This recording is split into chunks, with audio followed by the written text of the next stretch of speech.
somewhere in Des Moines or San Antonio, there's a young gay person who all of a sudden realizes that she or he is gay, knows that if the parents find out, they'll be tossed out of the house. The classmates would taunt the child, and the Anita Bryants and John Briggs are doing their bit on TV, and that child had several options. Staying in a closet, suicide, and then one day that child might open a paper and it says homosexual elected in San Francisco, and there are two new options. The option is to go to California,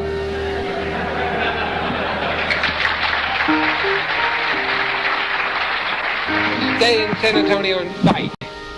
The fight for gay rights has been an ongoing battle all throughout history, from peaceful protests to violence in the streets. Supporters make their opinions heard and fight for the equality we all deserve.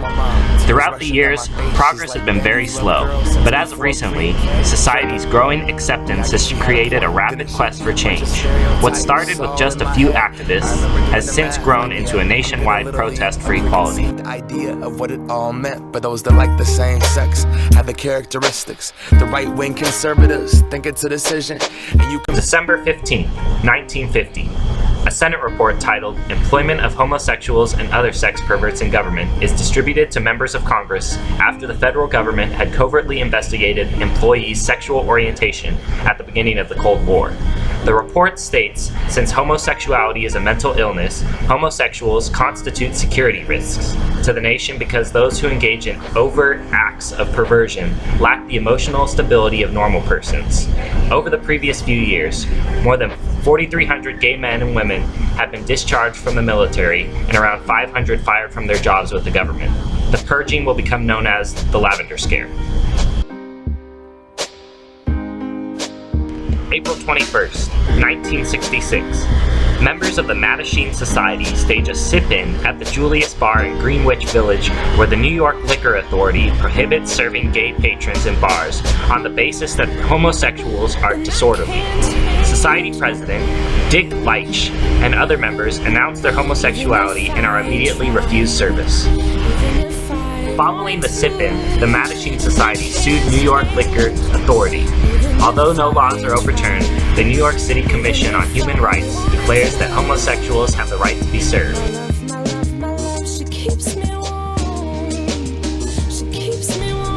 June 28, 1969. Patrons of the Stonewall Inn in Greenwich Village riot when police officers attempt to raid the popular gay bar around 1 a.m. Since its establishment in 1967, the bar had been frequently raided by police officers trying to clean up the neighborhood of sexual deviants. Angry gay youth clashed with aggressive police officers in the streets, leading to a 3-day riot during which thousands of protesters received only minimal local news coverage. Nonetheless, the event will be credited with reigniting the fire behind America's modern lesbian, gay, bisexual, and transgender rights movement.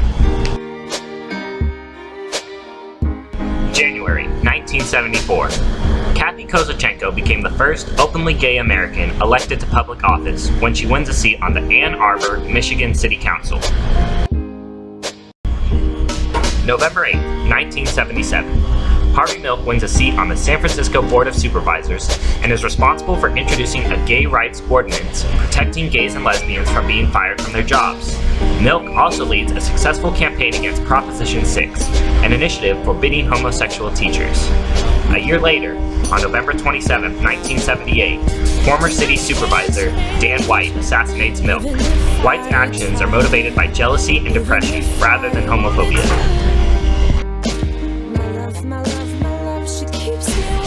July 3, 1981. The New York Times prints the first story of a rare pneumonia and skin cancer found in 41 gay men in New York City and California. The CDC initially refers to the disease as GRID, gay-related immune deficiency disorder. When the symptoms are found outside the gay community, Bruce Bowler, biologist and founder of the National Gay Task Force, successfully lobbies to change the name of the disease to AIDS. December 21st, 1993, the Department of Defense issues a directive prohibiting the U.S. military from barring applicants from service based on their sexual orientation. Applicants shall not be asked or required to reveal whether they are homosexual, states the new policy, which still forbids applicants from engaging in homosexual acts or making a statement that he or she is homosexual. This policy is known as Don't Ask, Don't Tell.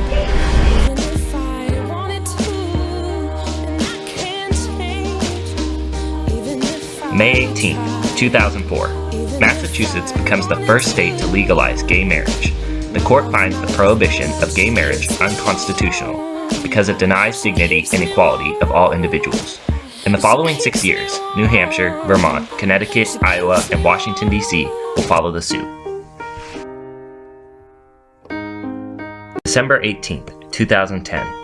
The U.S. Senate votes 65-31 to repeal Don't Ask, Don't Tell policy, allowing gays and lesbians to serve openly in the U.S. military.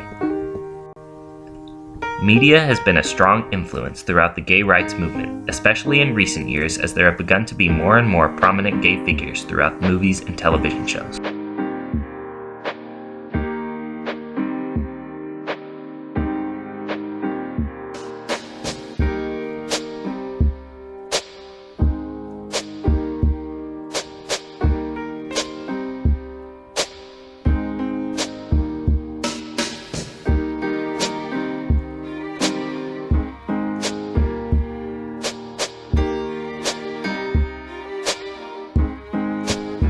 In 2008, only a handful of states allowed gay marriages or civil unions.